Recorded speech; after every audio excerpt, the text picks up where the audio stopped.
Hello everyone, welcome to Innovate Mentor. So today we will going to talk about spectrophotometry, which is a very important lecture which will help you in your competitive exam as well as MSc, CSIR and many more examinations. So today we will detail about the spectrophotometer. So let's go ahead. Spectrophotometer is a quantitative measurement of the reflection or transmission properties of a material or a solution as a function of a wavelength. कहता है कि wavelength के basis पे किसी भी solution का किसी भी मटेरियल का उसके बेसिस पे मतलब उसके रिफ्लेक्टेंस या ट्रांसमिटेंस प्रॉपर्टी को क्या करता है क्वांटिटी में मेजर करने का काम करता है. Spectrophotometer is a device that can measure a light beam intensity as a function of its color, known as a spectrophotometer. कह रहा है स्पेक्ट्रोफोटोमीटर सिर्फ एक डिवाइस है जो क्या करता है लाइट की इंटेंसिटी को मतलब किसी भी लाइट के इंटेंसिटी को क्या करता है मेजर करने का काम करता है कलर के बेसिस मतलब वेवलेंथ के बेसिस पे. ठीक है, उसको हम स्पेक्ट्रोफोटोमीटर कहते हैं. It is commonly use for measurement of transmittance and reflectance of a solution. किसी भी सॉल्यूशन का ट्रांसमिटेंस या रिफ्लेक्टेंस है उसको मेजर करने का काम करता है. कोई ट्रांसपेरेंट है ओपेक सॉलिड है उसका भी क्या करता है ट्रांसमिटेंस या रिफ्लेक्टेंस को मेजर करता है. ओके, ऐसे ही कोई चीज पॉलिश्ड है अनपॉलिश्ड है तो उसको भी मेजर करने का काम करना है. अगर हम टाइप्स ऑफ स्पेक्ट्रोफोटोमीटर की बात करें there are two major classes of spectrophotometer. Spectrophotometer के दो क्लासेस है, एक सिंगल बीम और दूसरी डबल बीम. सिंगल बीम में अगर हम बात करें तो देखिए क्या लिखा है, a single beam spectrophotometer measure the relative light intensity of the beam before and after the test sample is inserted. जब आप टेस्ट सैंपल इंसर्ट करते हैं उससे पहले या उसके बाद में क्या करता है लाइट की इंटेंसिटी को मतलब रिलेटिव लाइट इंटेंसिटी को मेजर करने का काम करता है. जब आपने सैंपल को रखा उससे पहले कितनी थी उसके बाद में तो दोनों को रिलेटिव इंटेंसिटी को बताने का काम करता है. Single beam instrument can have a larger dynamic range and optically simpler more compact. कहता है जो सिंगल बीम इंस्ट्रूमेंट है ये कहता है have a larger dynamic range, इसका जो रेंज है वो काफी लंबा मतलब डायनेमिक काफी बड़ा देखने को मिलता है. And are optically simpler and more compact, और मतलब कि ऑप्टिकली सिंपलर है सिंपलर फॉर्म में एंड मोर कॉम्पैक्ट. कॉम्पैक्ट का मतलब होता है ना बहुत पास पास, तो वैसा ही कॉम्पैक्ट फॉर्म में भी है. ठीक है, डबल बीम की बात करें the double beam spectrophotometer compares the light intensity between the two light pass. लेकिन जो हमारा डबल बीम है वो क्या करता है दो लाइट पास के इंटेंसिटी को क्या करता है कंपेयर करने का काम करता है. One path containing a reference, जो एक पाथ होता है वो क्या रेफरेंस को कंटेन करता है sample, and the other test sample. तो दूसरा रेफरेंस सैंपल एंड दूसरा था वो एक पाथ क्या कंटेन करता है रेफरेंस सैंपल जिसको हम रेफरेंस मान रहे इसके बेसिस पे हम टेस्ट करेंगे, और दूसरा and the other test sample जिसको हमें टेस्ट करना है. उन दोनों के बीच में लाइट इंटेंसिटी को कंपेयर करने का काम करता है कौन, डबल बीम. आइए हम आगे बात करते हैं. Although comparison measurement from a double beam instrument can are easier more stable. कहता है ये जो कंपैरिजन होता है डबल बीम के थ्रू ये थोड़ा सा आसान होता है एंड स्टेबल भी होता है. ठीक है, प्रिंसिपल ऑफ स्पेक्ट्रोफोटोमेट्री की बात करें solutions have the property or to observing a certain wavelength of light when the monochromatic light is passed through them. कह रहा है कि कोई भी सॉल्यूशन जो है उनके पास ये प्रॉपर्टी होती है क्या करने के लिए ऑब्जर्व करने के लिए. जब वो किसी भी मोनोक्रोमेटिक लाइट से उसको क्या करते हैं पास करते हैं तो वेवलेंथ ऑफ लाइट को क्या करते हैं ऑब्जर्व करने का काम करते हैं. The amount of light observe are transmitted by solution in accordance with two laws. दो लॉस के बेसिस पे जो लाइट होती है वो ऑब्जर्व होती है ट्रांसमिट होती है किसी भी सॉल्यूशन को जो इस प्रिंसिपल मतलब कि स्पेक्ट्रोफोटोमेट्री का प्रिंसिपल है. ठीक है, तो ये दो कौन से लॉज है bears law and Lambert's law, इन्हीं के बेसिस पे इनकी प्रिंसिपल्स को बताया गया. आइए हम देखते हैं क्या होता है. बियर्स लॉ की अगर बात करें when a monochromatic light passes through a colour solution, जब कोई भी मोनोक्रोमैटिक लाइट को हम क्या करते हैं किसी कलर सॉल्यूशन से पास कराते हैं amount of light transmitted decrease. तो जितना भी मतलब जो लाइट होती है जितना भी लाइट का अमाउंट होता है वो क्या होती है जितना लाइट ट्रांसमिटेड, तो अगर वो ट्रांसमिट कर रहे हैं तो क्या हो डिक्रीज हो जाएगी. क्या हो जाएगी decreases exponentially with increase in concentration of colour solution. अगर क्या क्या ट्रांसमिटेंट डिक्रीज करता है तो साथ ही साथ क्या होता है कलर सॉल्यूशन की जो कंसंट्रेशन है जो कलर सब्सटेंस है हमारे पास उसका जो कंसंट्रेशन है वो क्या कर जाता है इंक्रीज करता है. मतलब the amount of light absorb by a colour solution is directly proportional to the concentration of a substance in a colour solution. कहा मतलब इसका मतलब बताया कि the amount of light absorb, जितना लाइट क्या की अब्जॉर्ब की किसी सॉल्यूशन कलर सॉल्यूशन के द्वारा, वो उसके क्या है डायरेक्टली प्रोपोर्शनल है कंसंट्रेशन ऑफ द सब्सटेंस, उस कलर सॉल्यूशन के सब्सटेंस के कंसंट्रेशन के डायरेक्टली प्रोपोर्शनल।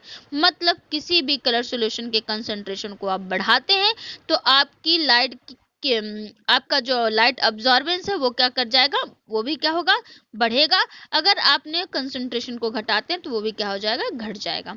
तो ये हमारा बियर्स लॉ बताता है।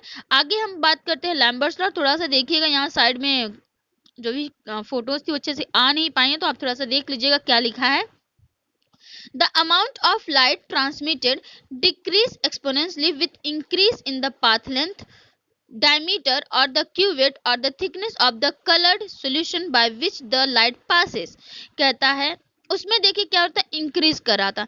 जब हम यहाँ पे जो हमारी लाइट है, जब हम क्या करते हैं इसको exponentially with increases the path length of the cuvette, जब हम इसको किसी कलर सॉल्यूशन से पास कराते हैं, the amount of light transmitted, इसकी जो ट्रांसमिटेड लाइट है वो क्या होती है, डिक्रीज करती है एक्सपोनेंशियली, साथ ही साथ with increase the path of the length. और क्या होता है किसी क्यूवेट का या कलर सॉल्यूशन के thickness by which the light, जिससे हम लाइट को पास कर रहे हैं, उसका जो डायमीटर होगा वो क्या होगा, बढ़ता हुआ नजर आएगा। मतलब कि यहाँ पे डिक्रीजेस, इसका मतलब the amount of light absorb by a colour solution depends upon the path of a cuvette और थिकनेस और depth of the colour solution. सीधे सीधे बताता है कि जो ये अमाउंट ऑफ लाइट अब्सॉर्ब हो रही है किसी भी सॉल्यूशन के द्वारा, ये उस पाथ पे डिपेंड करता है, मतलब कि डिपेंड, ये पाथ पे डिपेंड करता है किसी क्यूवेट के पाथ पे, या थिकनेस की बात कर ले या डेप्थ की बात की उस कलर सॉल्यूशन के। मतलब कोई भी कलर सॉल्यूशन का थिकनेस अगर ज्यादा है, ठीक है, या डेप्थ उसकी ज्यादा, या हम कहते पाथ उसका क्या है ज्यादा है, इंक्रीज करता है, तो हमारा जो लाइट अमाउंट ऑब्जर्व होगा वो क्या होगा, डिक्रीज करेगा। ठीक है, चलिए आगे हम बात करते हैं। The spectrophotometer is much more refined version of a calorimeter. ये मतलब स्पेक्ट्रोफोटोमीटर भी कैलोरीमीटर की तरह ही है, लेकिन थोड़ा सा क्या है, मतलब रिफाइंड वर्जन है, मतलब थोड़ा सा ज्यादा क्या करता है, आपको वेरिफिकेशन देता है। इन दिस अ प्रिज्म और a grating is used to split the incident beam into a different wavelength.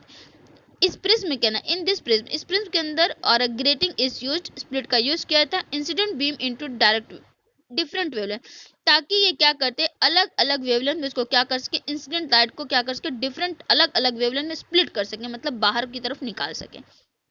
It is it is useful for measuring the absorption spectrum of the compound. किसी भी compound के spectrum, मतलब कि absorption spectrum को major करने के लिए use किया जाता है। I am components of spectrophotometer की बात करते हैं। देखिए क्या क्या, लाइट सोर्स का आपने यूज किया, कैलोरीमीटर, कोलियोमीटर लगाया, यहाँ पे आपने मोनोक्रोमेटर प्रिज्म का यूज किया, जहां से क्या देखिए ग्रेटिंग हो रही है, स्प्लिट हो रही है वेवलेंथ, और ये क्या है वेवलेंथ सिलेक्टर है, यहाँ से वेवलेंथ सिलेक्ट किया जाता है, फिर इसको क्यूवेट में सैंपल सॉल्यूशन है ये, इसको क्यूवेट से पास कराया जाता है, फिर ये कहाँ जाता है, फोटोमीटर डिटेक्टर में जाता है, जिसको हम फोटोसेल कहते हैं, उसका डिजिटल डिस्प्ले में आपको क्या हो जाता है, देखने को मिलता है। इंस्ट्रूमेंटेशन ऑफ द स्पेक्ट्रोफोटोमीटर, आइए हम बात करते हैं इंस्ट्रूमेंटेशन ऑफ स्पेक्ट्रोफोटोमीटर की। A stable and the cheap radiant energy source, यही आपको बता रहा है कि कैसी एनर्जी सोर्स चाहिए, स्टेबल चाहिए, चीप चाहिए। Monochromator to break the polychromatic radiation into the component wavelength, जो मोनोक्रोमेटर है to break the polychromatic radiation को क्या करने, किसी भी कंपोनेंट वेवलेंथ को क्या करते हैं, पॉलीक्रोमेटिक रेडिएशन को ब्रेक करने के लिए यूज किया जाता है। Transport vessels cuvette to hold the sample, ये जो हमारा वेसल्स है या क्यूवेट है या कहता है किसी भी सैंपल को होल्ड करने के लिए यूज किया जाता है। Okay, a photosensitive detector and an associated radiant read out system। उसके बाद क्या होता है, एक फोटोसेंसिटिव डिटेक्टर यूज किया जाता है, जिससे हम क्या करते हैं, अपने सिस्टम को रीड आउट कर सकते हैं। ठीक है, आइए हम बात करते हैं, सबसे पहला जो बात करने जा रहा है, radiant energy source, material which can be excited to high energy state by a high voltage electric discharge by electric heating serve as excellent radiant energy source. कहता है कि material which can be excited to high energy, जब हमारा कोई material वो काफ़ी high state पे क्या हो जाता है, एक्साइटेड स्टेट पे चला जाता है, और तो उसके लिए क्या चाहिए, हाई वोल्टेज इलेक्ट्रिक डिस्चार्ज भी चाहिए, एनर्जी भी चाहिए, बाय विच और बाय इलेक्ट्रिकल हीटिंग सर। तो या तो हम उसको क्या करें, हाई वोल्टेज में कोई इलेक्ट्रिक डिस्चार्ज दें, या हम क्या करें, उसको हीटिंग को प्रोवाइड करें, तो वो क्या होगी, उतना ज़्यादा मटेरियल क्या करेगा, हाई एनर्जी स्टेट में क्या कर जाएगा, एक्साइटेड स्टेट में क्या हो जाएगा, पहुंच जाएगा। Source of UV radiation, most commonly used source of UV radiation are hydrogen lamp. ज़्यादा जो क्या कहते हैं सोर्स ऑफ रेडिएशन के लिए यूज़ किया जाता है वो हाइड्रोजन लैम्प है, and the deuterium lamp, deuterium lamp का भी यूज़ किया जाता है। जेनॉन लैम्प में also used but the radiation produce is not stable, लेकिन अगर आप जेनॉन लैम्प का यूज़ करते हैं तो जो आपका रेडिएशन होगा वो पूरी तरीके से स्टेबल नहीं होगा, नहीं देखने को मिलेगा आपको। Source of visible radiation, tungsten filament का यूज करता है। Lamp is most commonly use source of visible radiation, range between 350 and to 2500 nanometer तक इसकी रेंज आते हैं, इसलिए हम टंगस्टन फिलामेंट का यूज करते हैं क्योंकि इसकी जो विजिबल रेडिएशन होती है वो काफी ज्यादा देखने को मिलती है, टंगस्टन से कोई चीज बनी होती है।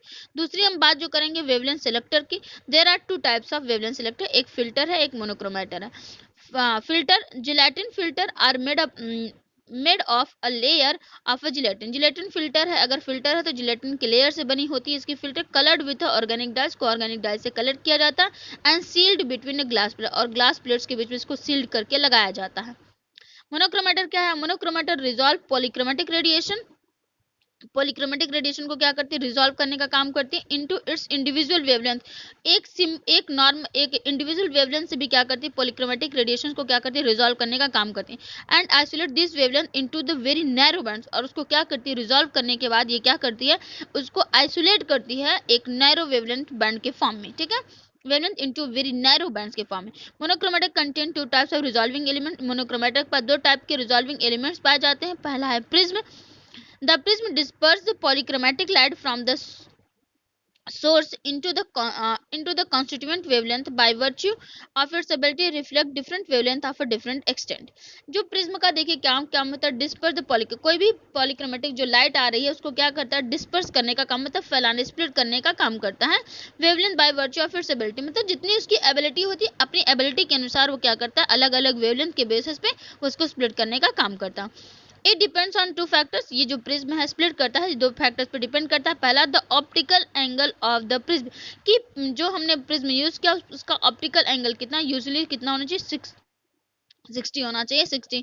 The material of which it is made, और ये जो प्रिज्म का यूज कर रहे हैं, ये प्रिज्म किस चीज से बना है, इस बात पे भी क्या करता है, डिपेंड करता है कि वो कितना डिफरेंट वेवलेंथ को स्प्लिट करने में, मतलब पॉलीक्रोमेटिक लाइट को क्या करना है, डिस्पर्स करने में काम आता है, कैसे काम करता है। आइए दूसरी जो हमको बात करनी थी, ये हम किस पेज पे थे, हाँ तो हमको बात करनी 5वें पेज पे।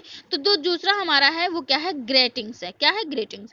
It is often used in the monochromator, ये भी क्या होता है, मोनोक्रोमेटर में ही यूज किया जाता है। Of the spectrophotometer operating the ultraviolet and infrared reason, ultraviolet visible and infrared reason, मतलब जब हमको क्या करना होता है, किसी भी अल्ट्रावायलेट विजिबल या इंफ्रारेड रीजन को हमको क्या करना होता है, ऑपरेट करना होता है, तो हम इस ग्रेटिंग का यूज करते हैं, ठीक है। ऐसी कोई लाइट्स अगर हमारे पास अल्ट्रावायलेट लाइट देखने को मिलते हैं या विजिबल लाइट्स या इंफ्रारेड, तो हम क्या करते हैं, ग्रेटिंग की क्या का यूज करते हैं।